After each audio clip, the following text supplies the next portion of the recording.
Le Tech Talk aujourd'hui est consacré aux cyber-armes des dissidents. Quelles sont ces technos qui changent la donne sur le terrain des conflits? On en parle avec Adrien Merveille, expert en cybersécurité pour Checkpoint France. Et bonjour Adrien. Bonjour. Et Florie-Marie, porte-parole du Parti Pirate.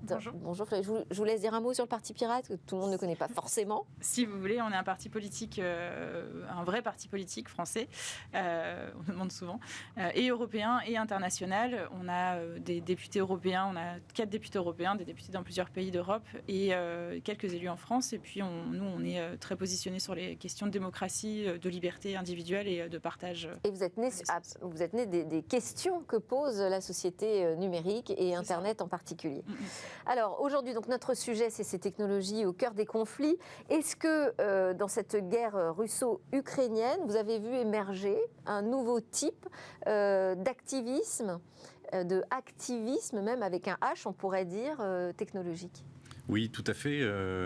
L'Ukraine et la Russie est un des exemples, mais ce n'est pas le seul. On a aussi un conflit entre l'Iran et Israël qui a vu émerger une nouvelle forme d'organisation, en tout cas pour les activistes, où on est passé d'un modèle très ouvert, comme on le qualifiait souvent sous le nom de Anonymous. Tout le monde pouvait faire partie des Anonymous, c'était très simple de se revendiquer Anonymous, à des groupes beaucoup plus organisés, beaucoup plus structurés, et en particulier dans les outils qu'ils vont utiliser et dans leur processus de hiérarchie et de recrutement également. Il y a eu la constitution même d'une armée technologique en Ukraine. Oui, alors nous on parle d'affiliation, c'est-à-dire que vu que ces groupes sont drivés par une orientation politique, une conviction politique, on les affilie à des États, puisqu'ils défendent lorsque les États se font attaquer. Oui, parce que là c'est même le gouvernement ukrainien en fait qui a lancé cet appel, qui a appelé à la mobilisation. Une cyberarmée ukrainienne. Ça c'est quand même un phénomène assez inédit, non? Alors, inédit, je ne sais pas, certains pays ont des gens qui travaillent dans... Oui, mais peut-être pas avec des appels comme ça lancés officiellement sur toutes les chaînes de télévision. De cette ampleur, non, c'est assez nouveau. Après, il faut bien comprendre que c'est des groupes qui sont organisés pour créer des dégâts et qui ne sont pas forcément sponsorisés par des États. Même si certains pays ont des cyberarmées, il y a beaucoup de groupes qui sont affiliés à des pays qui ne font pas partie de l'État, ou en tout cas pas officiellement. Comment vous avez perçu la constitution de cette IT Army ukrainienne? Du côté du Parti Pirate, comment vous observez ce phénomène? Donc, de très près, d'ailleurs, de très près, parce qu'on a des membres du Parti Pirate qui sont allés sur place et qui sont allés donner un coup de main aux Ukrainiens qui subissent aujourd'hui cette attaque russe. On observe ça de très près et avec beaucoup d'intérêt, parce qu'on voit aussi l'émergence de nouveaux systèmes de communication et surtout l'utilisation des systèmes de communication chiffrés. Et donc, ça nous permet aussi de voir sur le terrain en temps réel, dans une situation de guerre, de conflit, l'utilisation de réseaux chiffrés qui sont sécurisés et qui permettent la mise en place de... C'est une vraie démonstration finalement de l'utilisation des technologies au service de la dissidence, de la liberté, de la lutte contre des dictatures. C'est-à-dire que là, c'est la preuve par l'exemple quand même ce qui s'est passé en Ukraine, ce qui se passe d'ailleurs encore en ce moment. Oui, ça nous montre bien que c'est important d'avoir un réseau Internet décentralisé qui ne soit pas géré par l'État et qui soit utilisable par n'importe quel groupe, par n'importe qui, dans n'importe quelle circonstance, même dans un cas de conflit. Alors même si là, effectivement, comme c'est un appel gouvernemental, est-ce qu'on peut encore parler d'activisme ou est-ce qu'on est vraiment dans quelque chose de très encadré? Quelles sont les méthodes qui sont employées? L'outil, nous, qu'on remarque le plus, c'est Telegram, puisque c'est un outil qui permet... Alors pour le coup, Telegram, c'est russe, on est d'accord? Ça a été créé par un Russe. Après, c'est un algorithme de chiffrement qui garantit la confidentialité des échanges. Et ça pose pas de problème à l'IT Army ukrainienne d'utiliser Telegram? Puisque le protocole est chiffré de bout en bout, il n'y a pas de risque d'interception, ou alors il faudrait des processus de calcul énormes pour y arriver. Et c'est, on peut dire, impossible aujourd'hui. Telegram est aussi beaucoup utilisé parce qu'il est anonyme. On n'a pas besoin d'avoir un compte chez un opérateur avec son vrai nom. On peut acheter une carte SIM, se donner un pseudo et télécharger Telegram et l'utiliser. Et le troisième critère qu'on observe, c'est qu'il n'y a pas de limite dans la taille des groupes de conversation. On peut aller jusqu'à 30 000, 40 000, enfin, il n'y a pas de limite. Donc c'est un outil qui est parfait pour s'organiser. C'est un outil qui est parfait, je ne sais pas, mais en tout cas qui est utilisé aujourd'hui pour s'organiser. De manière discrète. Et on observe un abandon de ce qu'on appelait le dark web, ce qu'on appelle toujours, ça existe toujours, mais vers ces outils-là parce que beaucoup plus simple à utiliser, beaucoup plus grand public et qui garantit la même confidentialité. Il y a une forme d'organisation justement spécifique au sein de ces groupes d'activistes ? Oui, tout à fait. On a observé une vraie forme de hiérarchie avec des gens qui donnent des consignes et des équipes qui sont appelées squads qui vont effectuer une tâche bien spécifique dans le cadre d'une cyberattaque, par exemple.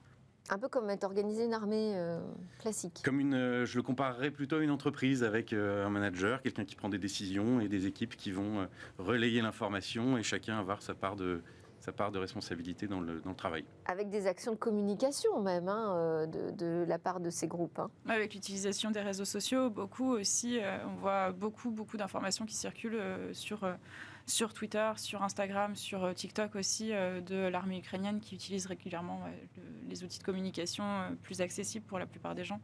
Donc, oui, vous avez des groupes d'activistes que vous suivez en particulier ou que vous accompagnez ? Alors, au sein du Parti Pirate, probablement, mais je ne les ai pas en tête. Nous, on suit beaucoup ce qui est publié par un journaliste qui s'appelle Cédric Mass, qui fait un grand... à chaque fois, tous les jours, il résume tout ce qui se passe en Ukraine et c'est déjà très intéressant. Après, non, nous... J'ai pas de nom en tête, désolée. Et comme type de soutien, parce que si on a envie de soutenir des actions ou des groupes, qu'est-ce qu'on peut fournir ? Parce que les appels de l'Ukraine à l'armement, bon, ça c'est assez classique, mais de quoi on a besoin comme arme, comme outil supplémentaire quand on est un cyberactiviste dissident ? Je pense que nous, en tout cas, ceux qu'on suit, le principal critère dont on a besoin, c'est d'avoir des compétences en hacking pour pouvoir fournir des services et faire partie de ces groupes dont la principale motivation est avant tout une conviction politique. C'est-à-dire savoir, je sais pas, par exemple, une intrusion sur un réseau d'entreprise. Ouais, on a un militant qui a acquis un réseau, un militant pirate, enfin en tout cas un militant connu en France, qui a acquis un réseau de radio pour diffuser du métal sur la radio russe, en fait, directement. Donc ça peut faire. C'est pas Bluetooth, ça ? Si, j'ai reconnu. Mais il a fait ça, il a réussi à hacker la radio russe, à diffuser du métal. Donc c'est des attaques, enfin c'est du harcèlement en fait sur la Russie. Ça fait partie des choses qui peuvent être intéressantes à faire. Après, c'est vrai qu'il faut des connaissances assez importantes dans le hacking. Par exemple, il y a un groupe qu'on suit qui s'appelle From Russia with Love, oui. qui dit avoir créé son propre moteur de ransomware, donc avoir créé son propre malware pour venir infecter des sites gouvernementaux ou des entreprises. Alors vous, Checkpoint, je ne vous ai pas laissé d'ailleurs dire un mot sur votre entreprise. Vous êtes un expert de la cybersécurité dans le monde. Pourquoi vous surveillez en particulier ces groupes d'activistes ? Alors, Checkpoint est une société qui vend des mécanismes de protection à des entreprises et à la marge du grand public. Et notre vocation, c'est d'être capable de fournir le meilleur service de sécurité et d'être capable de protéger du mieux qu'on peut ces entreprises. Et on compare souvent ce métier à la technique du chat et la souris entre ceux qui fournissent des services de protection et les hackers, parce que c'est un petit peu une course à trouver des nouvelles méthodes pour infecter un ordinateur ou un réseau. L'écosystème évolue beaucoup, on a tous des smartphones, il y a beaucoup plus d'objets connectés. Donc il y a beaucoup de nouveautés qui peuvent servir dans un contexte de cyberattaque. Et donc nous, notre rôle, c'est de fournir très vite ces solutions-là pour protéger ces nouveaux vecteurs d'attaque. Et donc une des méthodes pour arriver à faire cela, c'est justement d'aller un petit peu regarder ce qui se passe dans le côté rouge, quand on parle Red Team, Blue Team, qui sont ceux qui attaquent et ceux qui défendent. Donc on va essayer d'avoir un petit peu des informations sur ce qui se passe côté malveillant pour pouvoir justement fournir des solutions, parfois même avant que les attaques se produisent, pour nos clients. Est-ce qu'il y a des outils vraiment qui changent la donne? Vous avez cité Telegram. Est-ce qu'il y a d'autres outils comme ça qui changent la donne dans la manière dont vont pouvoir agir les dissidents? Pas forcément en Ukraine, mais à Hong Kong, on avait eu l'utilisation des réseaux mesh, avec notamment une application qui s'appelait BridgeFi, qui permettait d'envoyer des messages à des personnes qui étaient dans la manifestation, et directement via des réseaux de courte portée, Wi-Fi ou Bluetooth, enfin en l'occurrence c'était du Bluetooth. Et ça peut être des outils qui sont intéressants pour justement changer la donne face aux autorités, où on se retrouve à Hong Kong, où on avait toute une population étudiante qui était en manifestation régulièrement et qui devait s'envoyer des messages. Donc ça permet d'avoir une communication à très courte portée et qui ne soit pas surveillée par les autorités, justement. Oui, c'est un bon exemple. Est-ce que vous mettriez Starlink dans les nouveaux outils qui permettent de lutter contre l'ennemi? Mais on en parlait juste avant. Starlink, c'est intéressant. Justement, il y a deux niveaux. En fait, il y a Starlink qui est d'un côté, qui est Elon Musk, qui propose de mettre à disposition Internet via des satellites pour les Ukrainiens. Sous la direction du gouvernement états-unien qui a quand même demandé... Ça, c'est un peu, je dirais, la grosse faille dans le système de la dissidence, parce qu'il faut que le gouvernement accepte quand même qu'il y ait des installations. C'est même pire que ça, c'est qu'il faut que le gouvernement demande, parce que Elon Musk, il a beau être quelqu'un de très riche, etc., c'est pas lui qui a décidé tout seul dans son coin en disant « Ah oui, moi je vais aller aider l'Ukraine ». En fait, c'est les États-Unis qui ont un peu imposé. Si demain, les États-Unis reviennent entre les mains de la droite ou extrême droite, de Trump en l'occurrence, on se retrouvera dans une situation où ils risquent de retirer leur aide. Alors qu'il y a d'autres systèmes... Ou en Iran, on voit bien que là, ce serait pas du tout possible d'envisager Mais il y a d'autres systèmes le recours à Starlink qui permettent de conserver, de maintenir un Internet décentralisé. Et c'est l'exemple de Télécomics en 2010 qui était le monde associatif autour d'Internet, qui avait remis à disposition de certains États qui étaient sous dictature, justement, où la dictature avait coupé Internet, avait remis à disposition Internet rouvert Internet pour tout le monde, en fait. Donc, nous, on va préférer plutôt, en tant qu'activistes, on va préférer plutôt quand c'est les associations qui remettent Internet à disposition des gens, plutôt que des grandes entreprises dirigées par une personne et soumises qui aux peuvent États, changer d'avis qui aussi. peuvent changer d'avis à n'importe quel moment, effectivement. Vous avez d'autres exemples significatifs comme ça d'actions qui sont devenues beaucoup plus puissantes, beaucoup plus intéressantes dans le monde de la dissidence grâce aux outils technologiques? Il y a quelque chose qu'on peut mettre en avant aussi, c'est l'organisation sur la communication par rapport à ça. Et je pense que tous les outils, il y a bien sûr des outils technologiques qui permettent de rendre les attaques plus dangereuses, plus puissantes, plus efficaces. Mais il y a beaucoup d'outils comme Telegram, comme les médias, qui vont être utilisés pour simplifier la communication, l'organisation, et qui ne sont pas directement liés à l'action malveillante elle-même, au sens technologique du terme. Et on parlait de ces médias. Aujourd'hui, c'est un petit peu comme peut-être comme Elon Musk aussi, qui veut se mettre en avant et au travers de cette communication va récupérer un certain bénéfice. Alors pour Elon Musk, avec un bénéfice commercial sur une de ses marques, mais pour les groupes d'activistes, en tout cas, ça va être une mise en avant qui va les rendre plus attractifs et qui va potentiellement avoir plus de militants qui vont rejoindre leur rang. Sur l'accès aux données aussi, parce qu'on a beaucoup plus d'open data, on a beaucoup plus de données disponibles. Comment ces données aujourd'hui peuvent influencer l'issue d'un conflit? Vous parlez par exemple de la publication de certains documents confidentiels. Oui, ou des cartes, par exemple. On a aujourd'hui accès à des informations, même nous, en tant que citoyens. Je pense par exemple aux maps, aux cartes géographiques, qui sont devenues des outils hyper stratégiques en temps de conflit. Oui, tout à fait. On a observé par exemple un groupe dans le contexte des manifestations iraniennes qui proposait de fournir la carte des actions policières qui étaient en cours, moyennant financement. Tout ça, ça montre à quel point, alors on peut parler du pseudonymat, peut-être pas l'anonymat, mais enfin le pseudonymat, l'accès aux données, l'open data, tout ça finalement on se rend compte comme ce sont des outils de pouvoir pour les citoyens. Oui, des outils qu'il faut se réapproprier aussi et s'approprier aussi et puis bien comprendre aussi. Mais oui, le fait d'aujourd'hui pouvoir utiliser Internet avec un pseudonyme le fait de pouvoir se connecter et de pouvoir utiliser n'importe quel réseau, comme vous le disiez tout à l'heure, comme Telegram, où on n'a pas besoin de donner son identité et de pouvoir communiquer de cette manière-là, c'est une force aujourd'hui pour les dissidents, pour les personnes qui sont oppressées dans des dictatures, effectivement. Après, ce qu'il faut aussi, c'est vraiment bien connaître et bien comprendre comment fonctionne Internet.